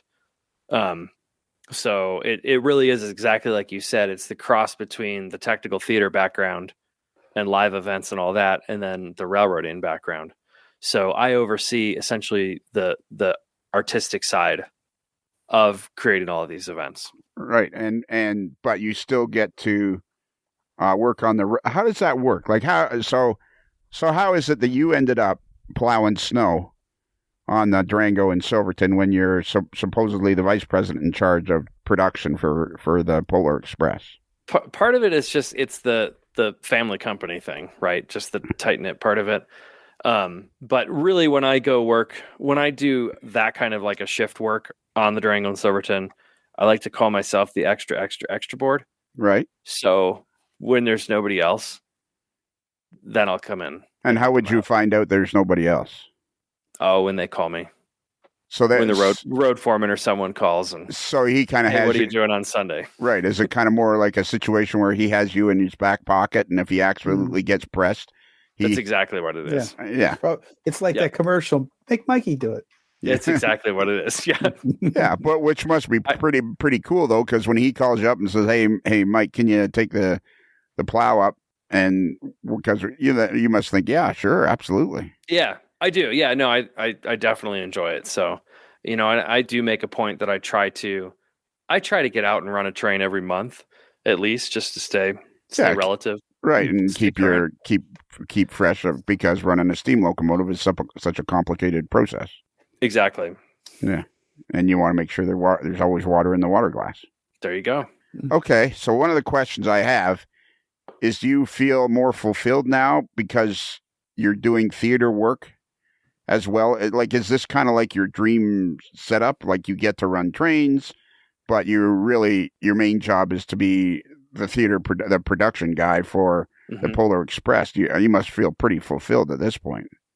Yeah, I would definitely say so. I very much like what I do, because I do get to ride both of those sides of, I don't know, my career thus far, I guess. Yeah. It's because they are two pretty wildly different things. So to have a way that I can be very involved in both of them, it's great. Yeah, I really like it. And so American Heritage Railways is based out of Durango then? Yes. And there's a main office building just down the road from Soundtracks, I'm imagining. Not far. Yep. There's not really that many in Durango. Yeah, I was going to say there's not many buildings in Durango, is there? Right. The map shows a lot of buildings. Well, they're beautiful buildings. Yeah. Yeah. Well, an Applebee's is not a building. Yeah. No. Well, that's a restaurant. What about Mike's house? I can see that. Well, how can you see is Mike's that house? labeled on there? No, it's not labeled, but I looked it up. Oof. How did you look? How did you look up Mike May's address? And don't tell me. Don't tell me. We don't want that. We don't want that on here. We'll talk about that afterwards. Yo, how many Mike Mays do you know live in Durango? There's no others that I'm aware of. I don't think if you put my name in Google, it'll tell people where I live. Oh yeah, it'll tell. I don't think so. Maybe. Oh, it will. And, and actually, the information on the internet now will tell you where you used to live too. I think that's in the United States of America. I think in Canada we're a little more private than that. Okay. It might tell you where the southern studio is.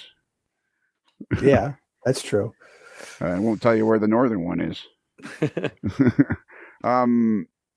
Okay, so let's talk briefly. This is the question that I had that I felt had gone not unanswered, but I still didn't understand it. So you're the guy in charge of production of the Polar Express, and the Polar Express is this theater production based on a movie from Warner Brothers in 2004. Mm-hmm. So, how did it, Mr. Hart, what are you laughing at?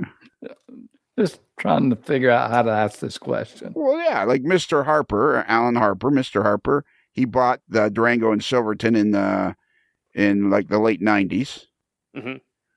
So then in 2004, there's the Polar Express movie. How did you guys end up owning the rights to the Polar Express movie, the licensing with Warner Brothers? Do you know the history of that? Yeah, I mean, it really is just, it's Al. It was his vision, and persistence, I think, is all I can say. I mean, he had no contacts at Warner Brothers, so he just started reaching out and saying, I want to do this. Right. So he basically woke up bolt upright in bed one day and said, hey, we could put this on trains all across the country. Exactly. All over the world. Right. All over the world. What UK other country? And Australia, right? UK. Yes. Yeah, Canada, US, UK, Australia. So here's my question. So we're running out of network time for episode 1 of the Mike May trilogy. The Mike May extravaganza. There you go.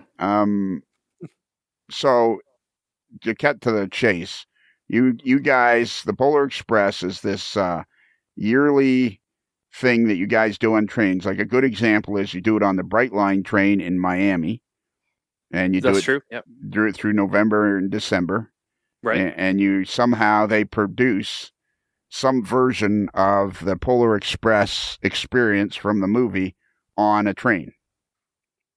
Exactly. Right. And you said that it's done, there's several places like Brightline where it's done in Chicago and Miami and big markets where you guys kind of control it and you guys oversee it and you guys run it. Yeah, exactly. There's two ways that the events come to fruition, so to speak. We will license the event out to, say, a tourist driver or someone that wants to produce the event themselves, and we'll license it out and provide, the scripting, artwork, music, all kinds of assets and guidance and so on and so forth for them to do their own version of it. And then we also produce our own productions, and those tend to be in major markets where it's more about getting the brand into a market that may not have a tourist railroad or a museum or someone that would be willing to produce the event themselves. So that's where we go in and we will charter a train like Brightline, or we'll charter a train from Amtrak or something like that. Right. And produce the event in-house. Okay, so this is the question that I found very foggy for me. I understand that the big company, American Heritage Railways, that owns the licensing from Warner Brothers for Polar Express, might go into Miami or Chicago or Los Angeles or New York and run the show.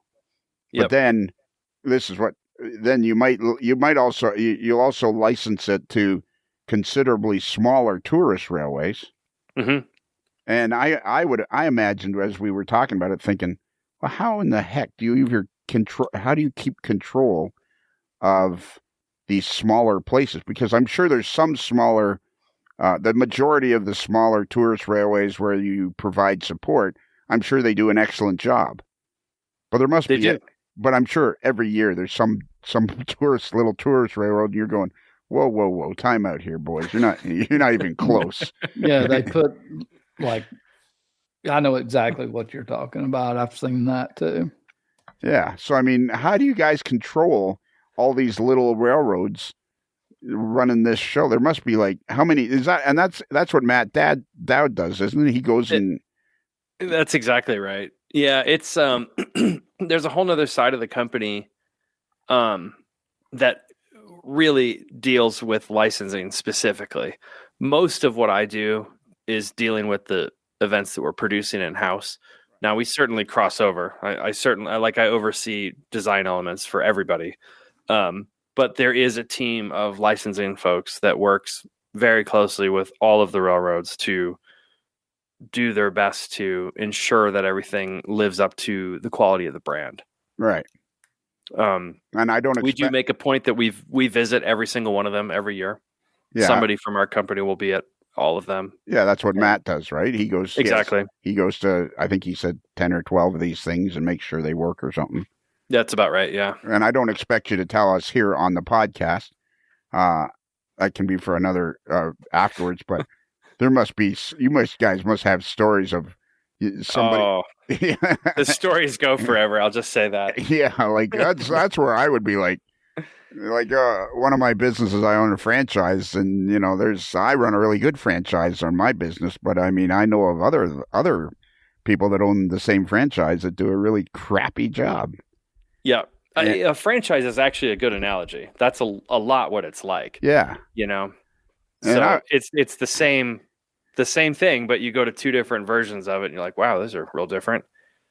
Yeah, and I mean, it must, and I would imagine. I guess what struck me was I'm thinking, man, if you guys are working with a license from Warner Brothers, you must have to be awfully careful that these people that you send out the license to these smaller shows. Yeah, yeah. That's a huge part of it, and we work very closely with Warner Brothers as well. Yeah, I would think so.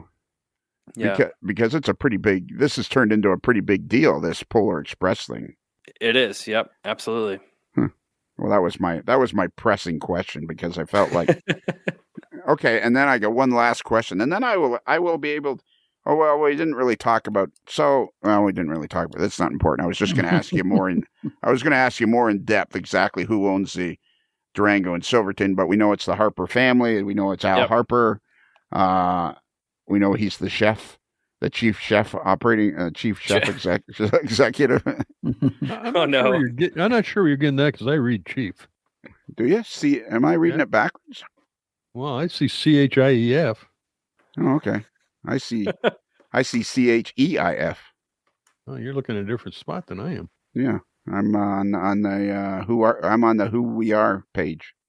On the what are you talking about? Leadership team? No, it just says American Heritage Railways. Oh, okay. Who We Are. Yeah, it is spelled. Yeah, he's got the E before I. Oh no. Yeah.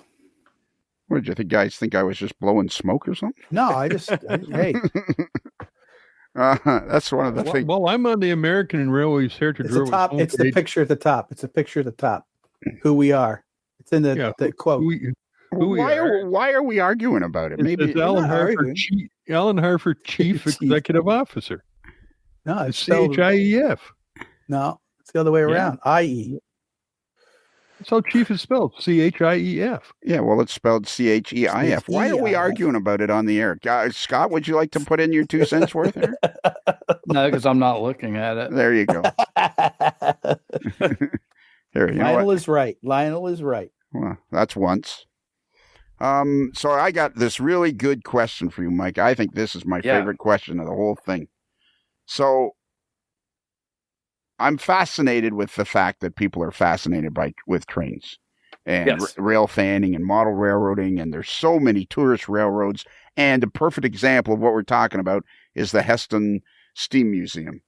There's a place where they've got tons of trackage. It's a big area. They got all kinds of trains. It's something that the four of us had never heard of. and yet it's a very lively and active place just off Interstate 94, which I passed like 50 times. So I've always been fascinated since I started this podcast. I'm fascinated with the fact that I feel like this hobby and people's interest in trains is way bigger than anybody realizes. So in your experience with the Polar Express, do you see like a connection with trains and the general public? Like do you see, like, what is it about, the Polar Express draws in all sorts of people that aren't interested in trains or rail fanning or model railroading, but they want to ride the train and do the Polar Express. Like, have you noticed, I know this is a very poorly worded question, but do you feel like after all these years and now that you're, you're important in the Polar Express experience, do you feel like you see more people are interested in trains than you thought? Does that? Yeah, that's it. No, I think that makes sense. I think that there are more people than I think I would have thought, and I almost see that more from people that we hire, because I have a more of a connection with them, and it's not maybe not. I wouldn't go so far as saying rail fans, just in that scope of it, but there's a ton of people that we hire that are certainly fascinated by it. Like we're hiring out of the entertainment industry. So they're all theater professionals and things like that. And the number of people that say they want to do this because they think it's so cool that the project's on a train always astounds me, and they always have a million questions about the railroading side of it. As far as like the public goes, I think there's also a lot of truth to that too. I think there's more people than we realize that are fascinated by it and certainly drawn to maybe the there's an allure to it or something. But I think too, for Polar Express, part of it is trains that just have an association with the holidays and just always have in our culture. So there's a lot of just tradition to it that brings people out to these events. Yeah, like lately I've started to think, I've started to have this thought that, again, probably doesn't make a whole lot of sense to a whole lot of people, but it seemed like I started to say, the industry's way bigger than we realize, and it's not big enough to sponsor a football stadium.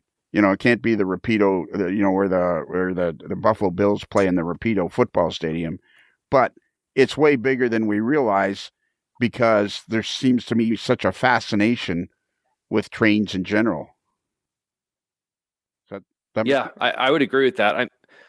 I mean, I could tell you that the Durango and Silverton last year was its best year in the history of the railroad, right? As far as number of ridership. Wow. So it's not dying. Anybody that thinks that, yeah, that's an old discussion. Like you always hear that it's right. It's no, like we had more passengers in 2021 than have ever ridden on the Silverton branch. Yeah. Since 1881. Let me expand that question. I think that because of the social media and the fact that people have access, I always say, you're looking at YouTube and you're watching Russian car crash videos, and YouTube goes, oh, well, maybe you'd like this video about model railroading. And I feel like a lot of people are being dragged into the hobby and of rail fanning, model railroading and everything because of social media, and it's only going to just grow and explode because now people are aware of it. I think that's very true. Yeah, it's accessibility to it. Yeah. So I'm not. So see, we're talking to some guy that really is connected, and I'm not way off the mark. I'm only a little bit off the mark. That's cool. Nobody's ever said you're off the mark. I know. I just think this hobby's going to explode. I really do. It is. I just don't see any other solution for it because people will be on YouTube and somebody will see, a YouTube video about the Durango and Silverton, and Dad the wife will say, "Hey, have you seen this? This would be a great trip next summer for us and the kids." Right. And they didn't even know it existed before that. Right. I have a question to ask, and I know this is partly why you've got the steam locomotives or the diesel locomotives. Is the issues of line side fires and things like that. There was somebody was suing your railroad, were they not, for due to the fires a couple of years ago? Yep. You did the fires on purpose, or no fires from the steam locomotives. I know. Yeah. I was trying to lighten the mood there because it sounded like. I apologize. It's probably a topic I shouldn't talk too there much you about. go. There you go. To be totally honest. That's where I was. That's where I was headed. But that was part of the reason for getting the diesels, and I think they're running a fair time last summer. Were they not? I don't think Mike wants to comment one way or the other. Would it be the one? Well, no. What I will say is the diesels are not necessarily about fire prevention. The diesels are. Converting the steam locomotives to oil firing from coal is about fire prevention. Right. All right. That we've been very public about. The diesels are really not. I mean, they're kind of. There's been a very long, slow process of some level of dieselization here that we've just needed because we're just a modern railroad too. You know, we've not really had any diesel locomotives that are appropriate to pull a ballast train. You know, like it's been, I think it was 2002, if I'm not mistaken, that we got our first diesel. And it's just, we still have it. It's a great little center cab, tiny little industrial thing that if you want to knock cars around in the yard, it's perfect. But if you want to take it up the mountain, it might drag 3 cars if you're lucky. You know, so it's just incredibly inefficient. And we've gone through, over the years, we've had a lot of different center cabs. They've gotten bigger and, you know, whatever. And it's always just been a very hodgepodge situation. So we've been after a way to have diesel locomotives that are appropriate to the railroad, not to replace the steam. Like, that's never been a part of it. No, you're supplementing. Plus, it gives you the option for work trains then. For work trains and things, or if we, you know, like the steam engines, you have a day where, I don't know, something goes wrong on one. It's better to fire diesel up than cancel a train. Exactly. Right. You know, and for things like plowing snow, you know, like, could we use the steam engines? Sure. Should we be putting the maintenance miles on them? No, not really. Yeah. You know, you can run a ballast train with a steam engine. That's perfectly fine. But how many steam engines? At what cost? How many steam engines do you have? We have 8 that are so they're all in a cycle of being through inspections too, right? Exactly. So we have a few more that are like totally unrestored and whatever. But yeah, there's 8 that are part of the regular fleet. Well, we've run out of network time. Anybody? Yeah, part 1. Yeah. You got to look at this list of questions we haven't even covered yet. Yeah, George the goalie, buying diesel locomotives, why the Yukon and White Pass, going to Alaska, hockey in Durango, soundtracks in Durango, the Harper family. Well, we kind of touched on that, but we could expand. Your HO scale model railroad, which is going to take a while to talk about. Yeah, a little bit more about American heritage, and for some reason or other, I wrote down airplanes. You must have said you were interested in airplanes or something. Well, I love airplanes. My whole life's been trains, but yeah. Are you still on a board of the public radio or public? I am. Yeah. What's that? Wow. Yeah. You're reading that page, aren't you? I read it already. I was just yeah. Thanks. So it's another rabbit hole. That's all. What you're on the board of public radio? Of our local NPR station. I'm on the board of directors. Oh, yeah? Yeah. Have you ever been the chairman of that board? I have not. There you go. I bet he can sing, though. Because, our very own Kelly, the modeler simply known as Kelly, he's the president of every model railroad club within 104 miles of Medford, Oregon, which supposedly has an international airport and a runway long enough to land the biggest plane in the world. Three big planes. Three big planes. What do you mean 3? You didn't see the photo? No, I didn't send the photos to Lionel yet. Okay. There you go. Now we're getting there. What do you mean? The Why do you talking gibberish? Well, I'm just saying. I said it is a runway, supposedly has a runway long enough to land the biggest plane in the world. So what beyond the biggest plane in the world? What is 3 airplanes? What do you mean they land simultaneously? Can you understand me, Scott? I know. I understand. I know exactly what you're saying. Oh, thanks. So, anyways, Kelly, who is a president of a model railroad club within 104 miles of Medford, Oregon, that supposedly has an international airport and a runway long enough to land the biggest airplane in the world. He has been three of the biggest airplanes in the world. Thank you. The runway is 8,800 feet long and 150 feet wide. Yeah, sure. You guys keep telling yourself that. I believe everything I read on the internet too. Have a podcast, they said. It'll be fun, they said. Anyways, he is. They have a board of governors for this Medford Railroad Park, and he's the chairman of the board. Not anymore. You were the chairman of the board, weren't you? I was the chairman. How many times have you been the chairman of the board? Twice. You've been the chairman of the board twice. Yep. Can you do New York, New York? You know I can't do it. Start spreading the news. I'm leaving today. I want to be a part of it in New York, New York. This vagabond shoes. That's it. We're out of time. We are out of time, and I've added NPR to the list. Add NMRA there too, because he still needs involved with the NMRA. Yeah, his division, right? Right. Well, what does he do in the NMRA? On the board for that too. Are you the chairman? Are you the chairman of the board? I'm not. Okay. No chairmans. Kelly, can you give out? Chairman were heard in the making of this broadcast. Kelly, can you give out our email address? Yes, I can give out the email address. Our email address is modelerslife@gmail.com.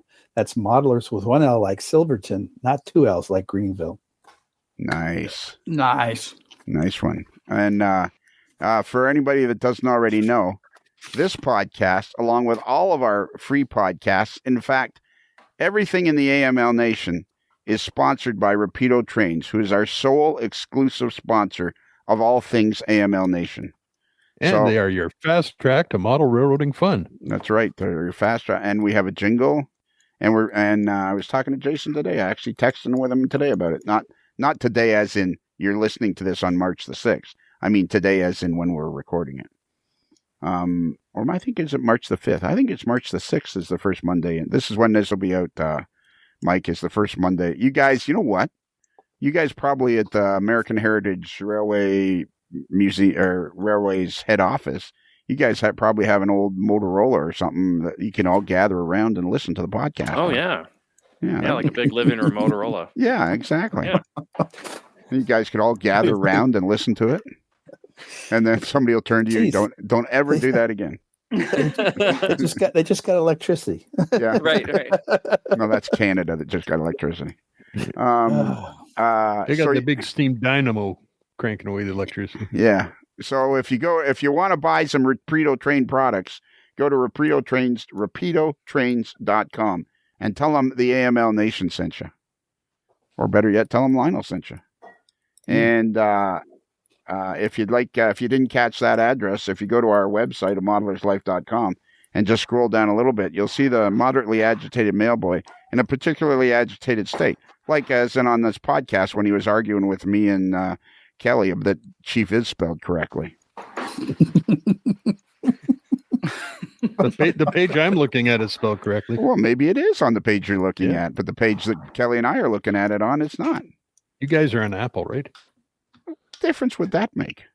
Well, it may be an Apple thing. How could it possibly? It's the web's. What picture is behind this statement that you're looking at? I'm looking at a picture. I'm looking at a picture with 5 guys sitting on the front of a steam locomotive. Nope. Then it's a different That's a page, different all page. the gauge. There you go. The Kansas City Chiefs are spelled with the I before the E. Yeah, but they have an S. Has his fire chief. Same with fire chief. Yeah. See, what happens, Mike, is when you get older, Yeah. you just argue about anything just because you got nothing else to do. So that's something. It shows the listeners that we are live. Yeah, That's so right. we're live. So yeah, if you go to modellerslife.com and scroll down a little bit, you'll see the picture and all you got to do is click on that picture and you'll automatically get the email address and you can send us some email. We love to get email, pro or con. And I would think after this one, there's segments of it that are con. Without a doubt. Yeah, most of it is pro. Most of it was pro, but there's some parts that are con. And also, if you go to Mike, can I ask you a question? Of course. I've asked you this before, but I'll ask you again. Have you ever wanted a T-shirt with a hot dog on it? Sure. Well, if you go to Midwest Model Railroad and their URL is midwestmodelrr.com and scroll across the menu bar to Other, and you click on Other, then you'll see the AML Nation merchandise shop, and you go in there and boom, you're in a wonderland of merchandise, AML merchandise, hats, hoodies, T-shirts, mugs, and you'll find in there a T-shirt with a hot dog on it. It's right there. I'm looking at it now. There you go. Click away, and before you know it, it'll be on you'll be wearing it to the next meeting with Mr. Harper. Because it's all about hot dogs. It's all about hot dogs. And I think, and if everybody that's listening to it, if you like this, if you're enjoying this particular podcast and you like twice as much podcasting every week, you just click on our Patreon link and boom, it'll take you in for just a few cents a day. You can have twice as much podcasting every week. As a matter of fact, we just had somebody sign up while we were doing this podcast. Let me look and see who it was. Is Mike Sanders signed up. He's a new cool. There you go. Look at that. That's it. I think we're done. I think we are now done. Part one. Part one of what's the word for 6? Like 5. Like sextology or something. Yeah, Sexology. Yeah, That sounds right, I guess. Yeah. Hex, isn't it Hex? I think actually, Mike, you should just assume the fact that you're going to be on this podcast many times over the years to come. Yeah. Sure. Forever. Yeah, we got so many questions we got to ask you yet. Once you come in, you cannot leave. Yeah. That's why we have shrimp. And you know what the most important thing to remember about the AML Nation? What is that? The sun never sets on the AML Nation. There's somebody around. There's somebody somewhere in the world listening to it right now. Yep. That's really deep. It actually is, isn't it? I realized somebody said it on one of our regulars said it on one of our podcasts, and I suddenly realized, yeah, we got guys, and there's people in South Africa, New Zealand, Australia, South America, Europe. There's the sun never sets on the AML Nation. I love that. Me too. That would be a great sticker. Yeah. Oh, that's a T-shirt. That's a T-shirt. Oh, With yeah. with the SP Sun. That would be really good. Yeah. Wow. Yeah. That's really good. That is really good. All right. Mike, now at the appropriate moment, you have to say happy rails to you. All right. I think I'm ready for it. There's no, the important thing is there's no singing, there's no dancing, there's no interpretation. I understand you're a theater guy. I've never once been on stage, though. I understand you're one of those theater people. Theater types. I understand you're one of those show business people. There you go. Showbiz. But at the appropriate moment, you have to say happy rails to you. Are you ready? I'm ready. Okay. Ready. Well, Mike, as the sun slowly sets over the back 40 and we close the barn doors, I guess there's nothing else left to do except for you to say happy rails to you.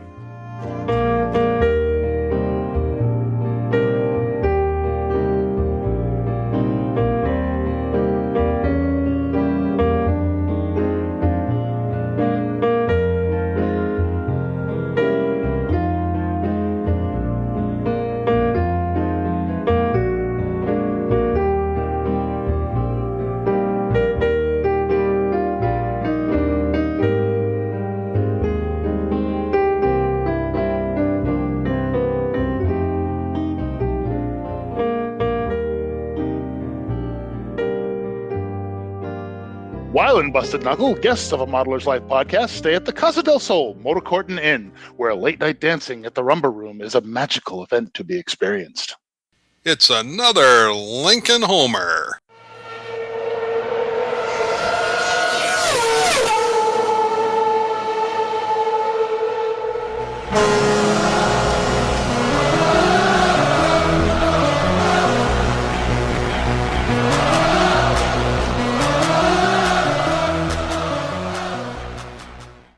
That's perfect.